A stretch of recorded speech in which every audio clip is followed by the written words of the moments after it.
नमस्कार दोस्तों, ज्योतिर्मय चैनल पर आपका फिर एक बार स्वागत करती हूँ। मैं हूँ लक्षिता सोनी और आज स्वागत करना चाहूंगी आनंद सर का। सर, ज्योतिर्मय को अपना समय देने के लिए बहुत बहुत शुक्रिया और आपका स्वागत है ज्योतिर्मय पर। Thank you sir. जी। यूपी कासगंज के चंदन गुप्ता मर्डर केस 2018 पर नेशनल इन्वेस्टिगेशन एजेंसी एनआईए का डिसीजन आ चुका है।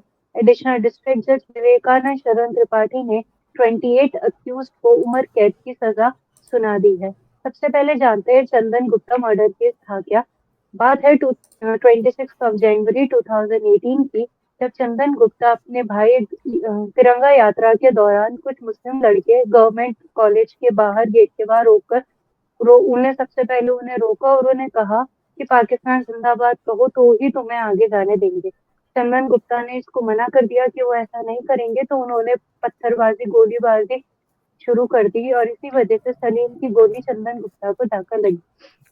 तुरंत उन्हें हॉस्पिटल ले जाया गया, पर चंदन गुप्ता नहीं बच पाए और 3 जनवरी 2025 पर उन्हें इंसाफ मिला। उनका डिसीजन आया, 28 को अक्यूज को उम्र कैद की सजा सुना दी गई और इस डिसीजन को रिट्रीट करते हुए उनकी चंदन गुप्ता की मदर ने तिरंगा लहराते हुए इस डिसीजन को रिट्रीट किया।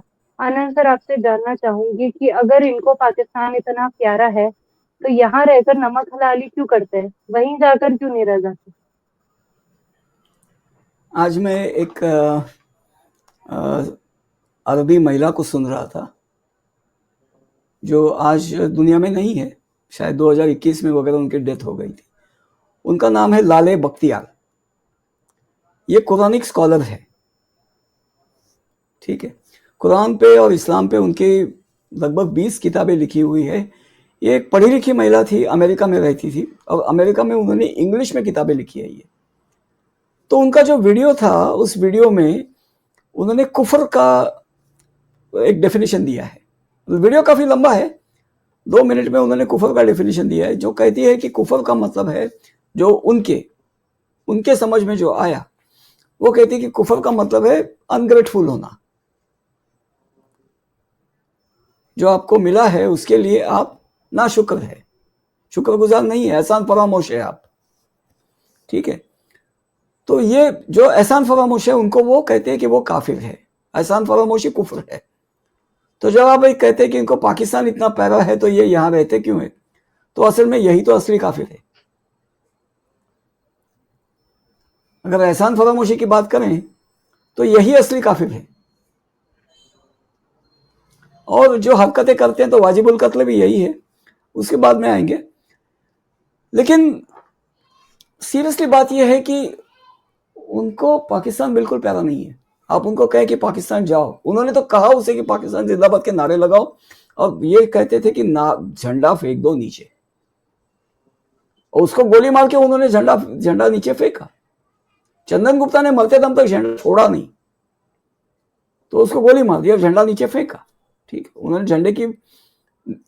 झंडे के साथ अभद्र व्यवहार भी किया। ठीक है। तो इनको असल में पाकिस्तान से कोई मोहब्बत नहीं है। लेकिन हमें यह बात समझनी चाहिए कि भारत के लिए हमारी और उनकी भावनाओं में फर्क है। हिंदू जो है वो भारत माता कहता है, इनके लिए भारत मादा है, माता नहीं है। ये बात हमें समझना चाहिए। ये खुद को, मतलब ये भारत को एक मादा समझते हैं, बाकी आप समझ जाइए। ठीक है। इनकी ये भावना है। तो इनको ये है, इनको मतलब इनकी सीख ये है कि हमें सब पे डिक्टेट करना है। लोगों को क्या करना चाहिए वो हमसे सीखेंगे, जैसा हम कहेंगे वैसा लोग करेंगे। खास करके हिंदू जो है वो सब करेंगे जो हम उन्हें कहेंगे। We will dictate them, we will dominate them.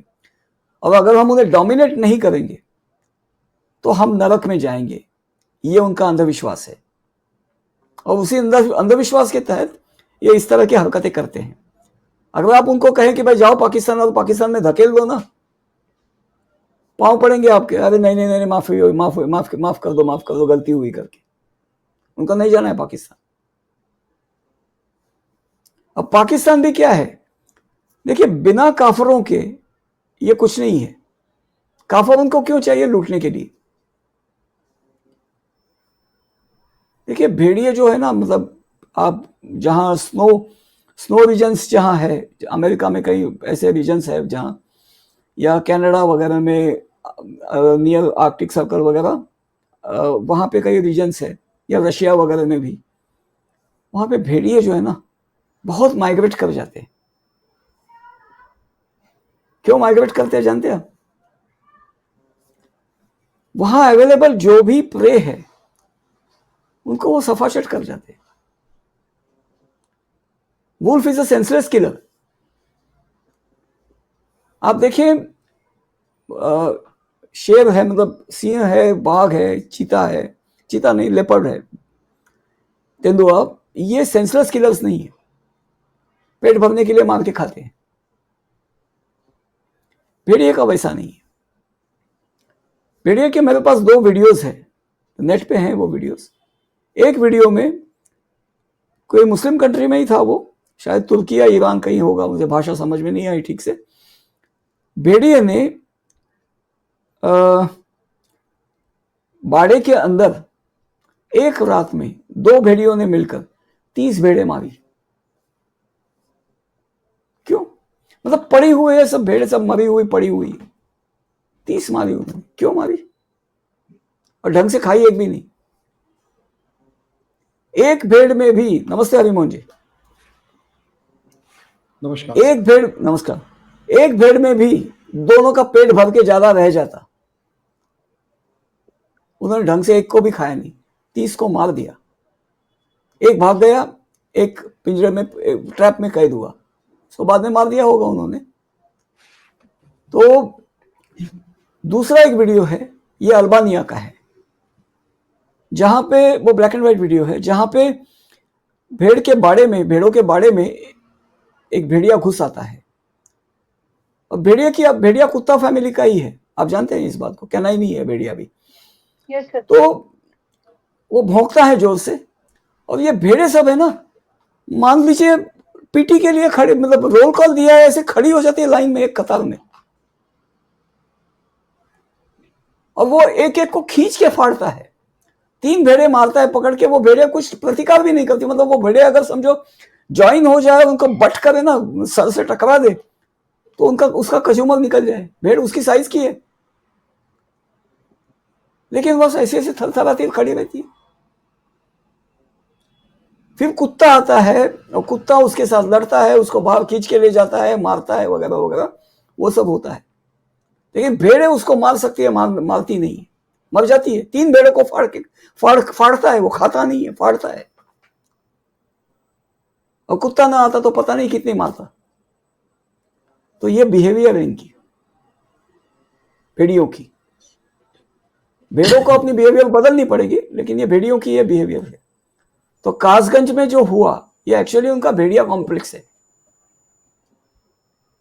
अब भेड़ियों के बारे में रुडयार्ड किपलिंग का जंगल बुक में एक फेमस कहा यह है, एक की ताकत झुंड की ताकत, झुंड की ताकत एक की ताकत। तो अगर आप इनका चरित्र देखें तो ये लाइन बिल्कुल फिट बैठती है। एक की ताकत झुंड की ताकत, झुंड की ताकत एक की ताकत। तो वहां पे क्या हुआ? अच्छा, उसके मारने के बाद जब केस वगैरह हुई, तो कासगंज में वकीलों ने वहां, मतलब मुस्लिम वकीलों ने वहां इतना आतंक मचाया कि केस एटा में ट्रांसफर करनी पड़ी, और एटा से फिर एनआईए में ट्रांसफर करनी पड़ी। अच्छा, वकीलों का भी उस केस में एक आरोपी है, वो खुद वकील है, या 28 में एक आरोपी है, मुनाजिर रफी, वो खुद वकील है। अच्छा, इनको, ये गुप्ता फैमिली को एक महिला वकील असिस्ट कर रही थी, जिसका नाम था एडवोकेट मोहिनी तोमर। अच्छा, ये मोहिनी तोमर जी जो थी, वो दूसरे केस में इन्वॉल्व थी, जहां एक और मुस्तफा कामिल नाम का एक वकील है, और उसके 3 बेटे भी वकील है। मुस्तफा कामिल 60 साल का है, और उसके 3 बेटे हैं, सलाम, हैदर, और तीसरे का नाम अभी याद नहीं आ रहा है। तो 3 बेटे रहे, वो भी वकील है। तो ये चारों वकीलों ने किसी हिंदू लड़के की पिटाई कर दी थी। वो केस में मोहिनी तोमर उनको बेल देने का विरोध कर रही थी। तो ये चंदन गुप्ता केस का जो आरोपित है मुनाजिर रफी और ये मुस्तफा कामिल और उसके तीनों बेटे ने मिलके मोहिनी तोमर की किसी को सुपारी दी और मोहिनी तोमर का कत्ल हुआ, खून हुआ, हत्या हुई।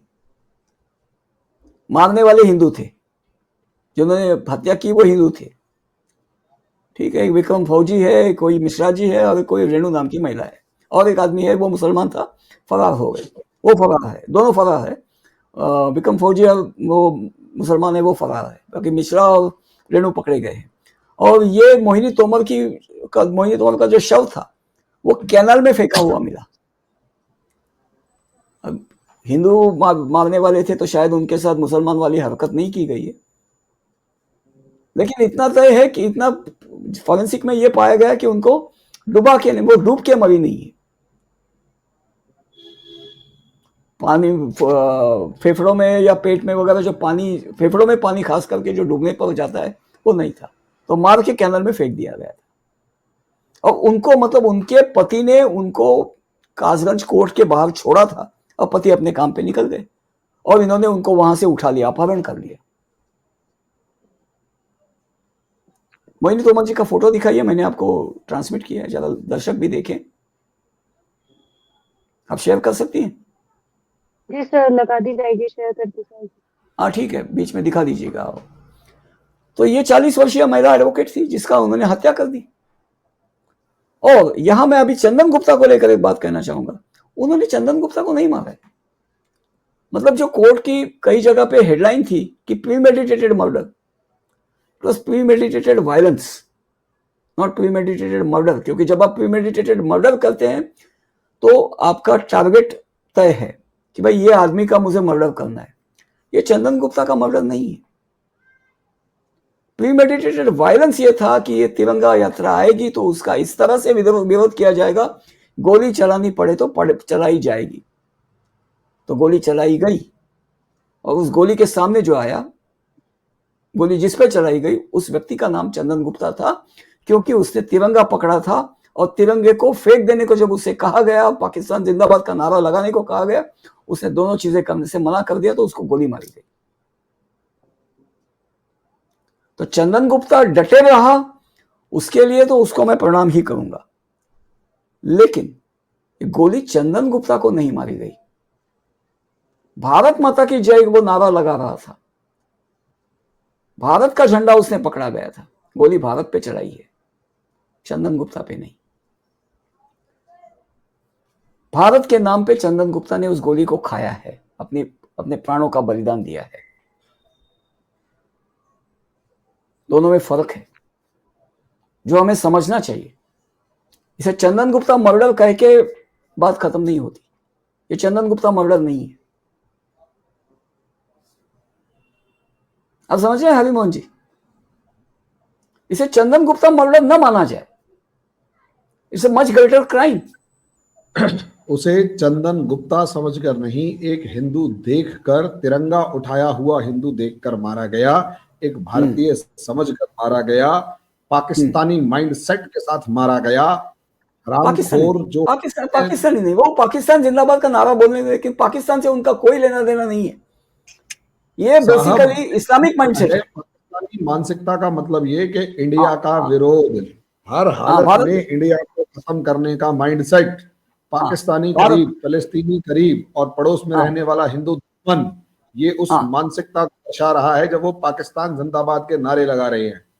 बिल्कुल जी बिल्कुल। तो ये इसके लिए मारा गया ये। हाँ जी हरिमोहन जी। हरिमोहन सर, आपसे जानना चाहूंगी कि ये जो मर्डर केस हुआ इसमें क्या कोई पॉलिटिकल एंगल है? ये डिसीजन आया उस पर भी और जब ये मर्डर हुआ था तब भी? देखिए, पॉलिटिकल एंगल की बात इस तरीके से देखें, अगर तो ये पॉलिटिकल एंगल ये देखा जाए कि भाई चंदन गुप्ता जो की हत्या जब की गई तो उसके बाद उसमें कौन कौन सी पॉलिटिकल पार्टी को फायदा हो रहा था, नुकसान हो रहा था, तो हम गलत सोच रहे हैं।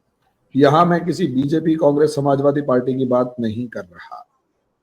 मैं यहाँ कहना चाहता हूँ, अगर ये शॉर्ट टर्म या यूं कहें कि बहुत ही मायोपिक टाइप का विजन होगा, अगर मैं ये कहूँगा कि मतलब चंदन गुप्ता का मर्डर जो है वो बीजेपी के कार्यकाल में हुआ, समथिंग नहीं।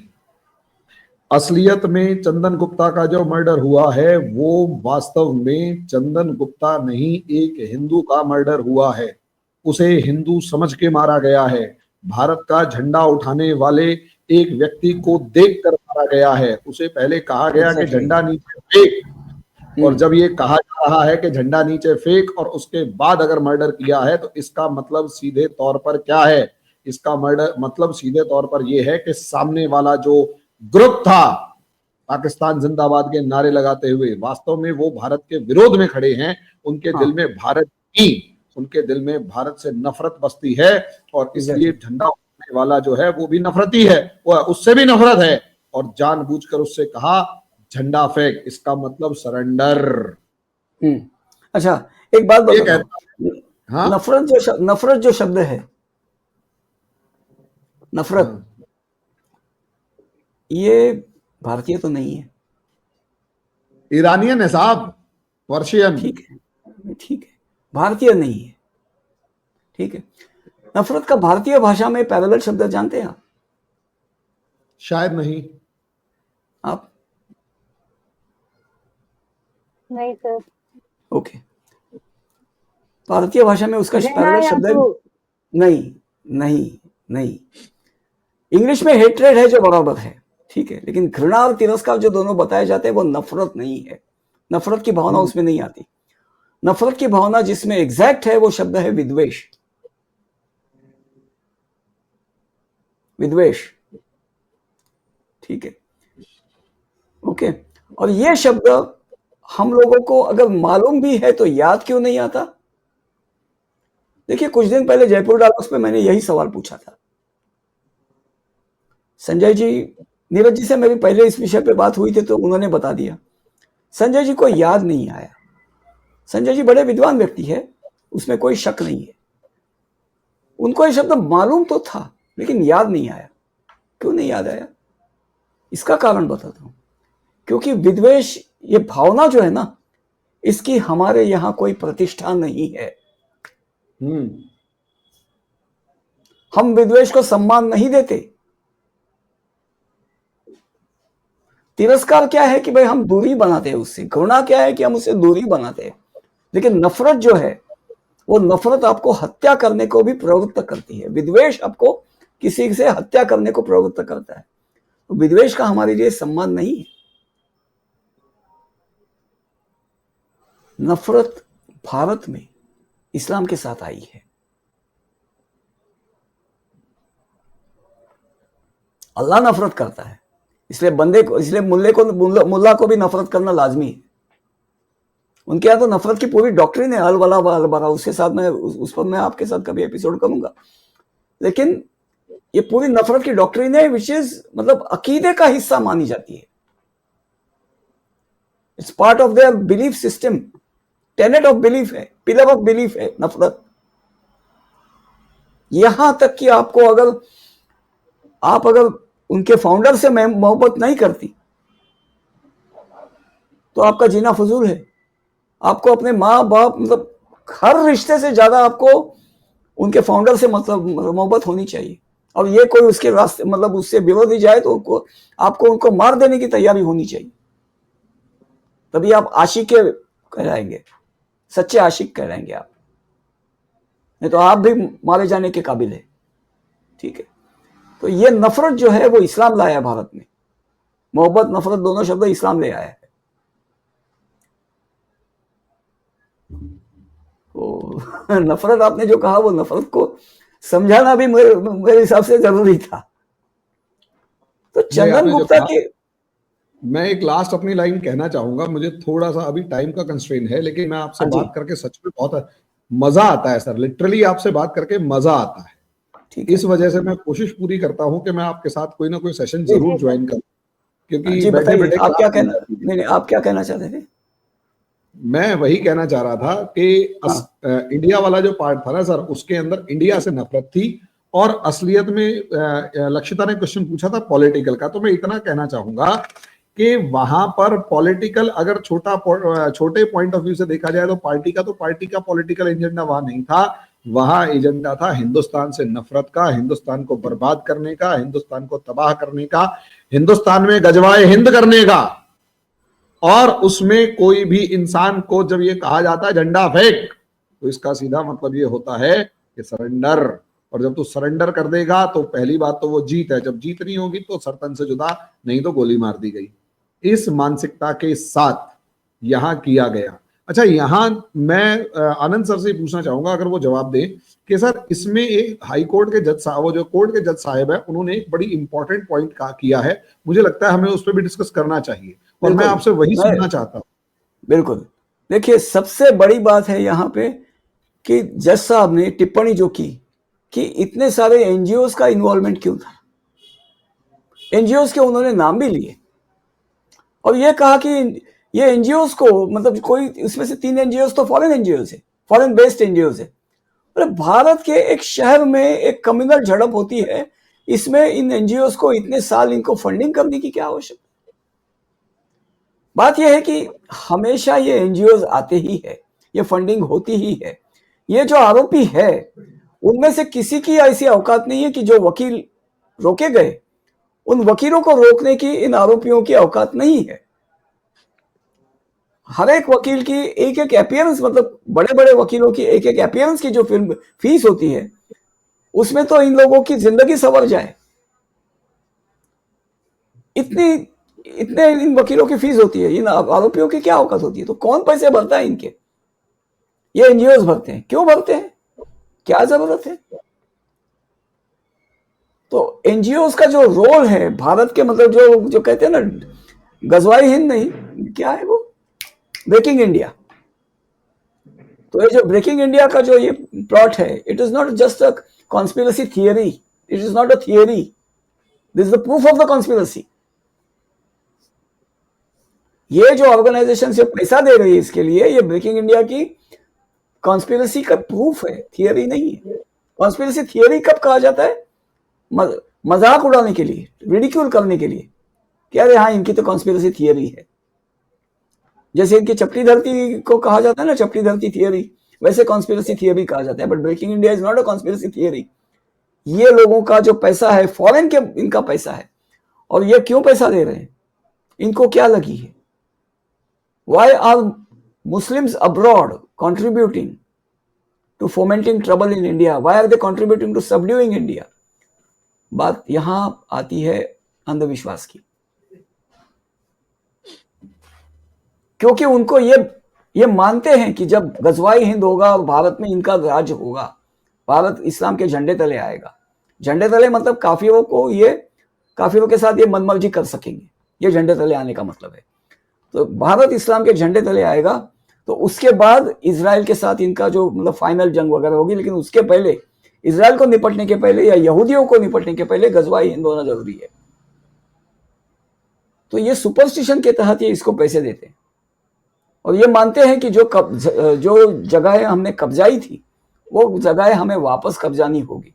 अगर हमने नहीं कब्जाई, वहां मौजूद है और हमने उन्हें नहीं कब्जाया वापस, तो हम जहन्नुम जाएंगे। उसके लिए ये लोग यहां रहे, पाकिस्तान गए नहीं।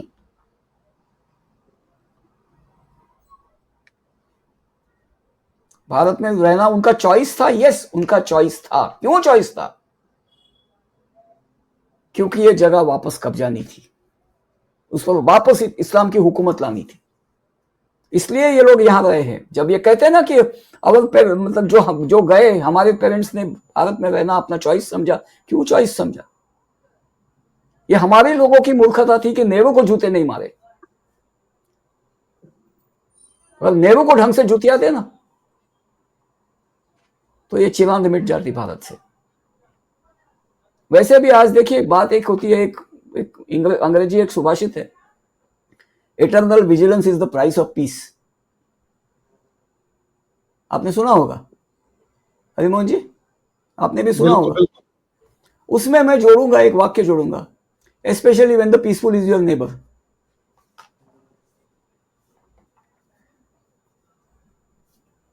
तो ये कहानी है इनकी, ये हमें समझना चाहिए।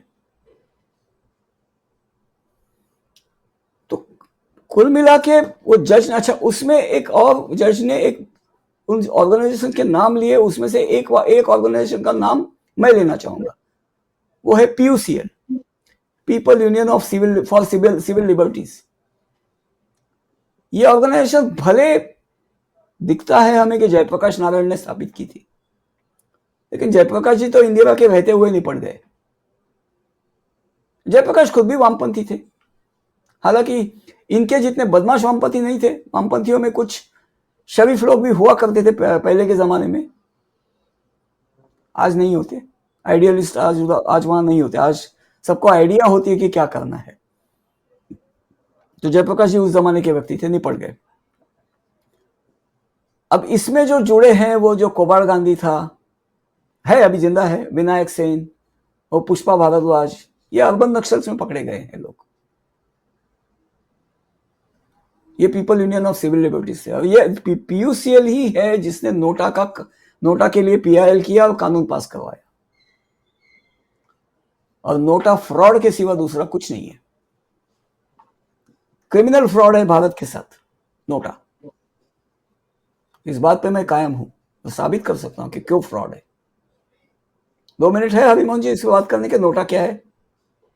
सर ये डेविएट हो जाएंगे, नोटा के ऊपर एक स्पेशल वीडियो होगा।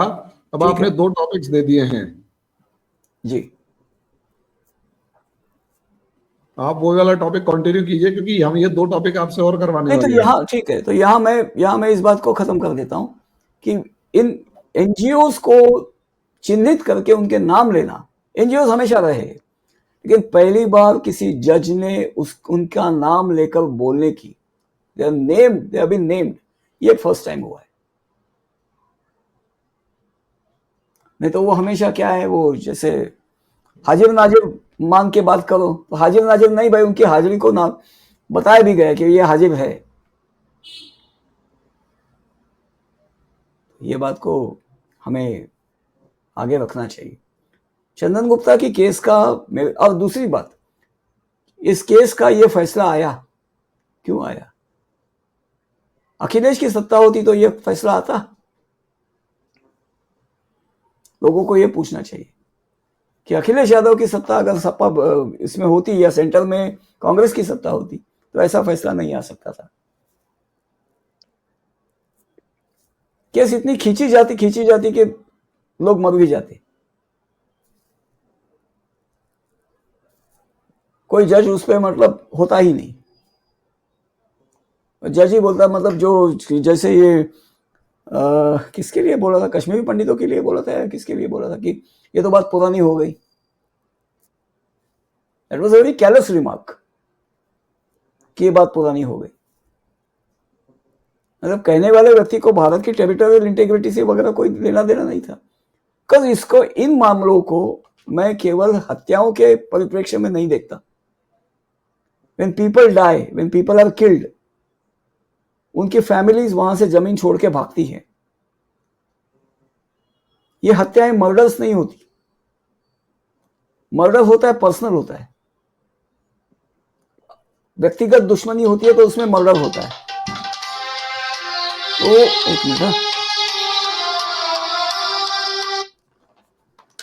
व्यक्तिगत दुश्मनी में मर्डर पर्सनल होता है, उसमें फैमिली घर छोड़ के भागती है, ऐसा नहीं होता। यहां लोगों को भगाया गया, मतलब कुछ लोगों को मारा गया ताकि बाकी लोग डर के भागे, और पलायन हुआ लोगों का। सही है? Yes, तो sir. ये this is endangering the territorial integrity of India, sovereignty and territorial integrity of India. ये ज्यादा सीरियस पर्सपेक्टिव है। और अगर कोई कुर्सी पर बैठा हुआ व्यक्ति बोलता है कि ये तो बात पुरानी हो गई, that's not a very correct thing to agree upon. मतलब इससे ज्यादा कुछ कहूंगा तो कंटेम्प्ट हो जाएगा, तो मैं कुछ कहता नहीं हूं, लेकिन सॉरी, ये बात तो है। जी सर। बस इतना ही कहना है। मतलब योगी जी का शासन था इसलिए कम से कम ये फैसला आया, और मोदी जी का शासन है इसलिए जज साहब की ये हिम्मत हुई कहने की कि एनजीओ को चिन्हित करने की, तो वो भी ना करते। तो ये बात हमें समझनी पड़ेगी। ये तो आपके साथ मैंने वो रूल्स वाला एपिसोड जो किया था, यस सर। तो वही है, इनका तो हमेशा कोशिश रहता है कि लोगों को भगाओ।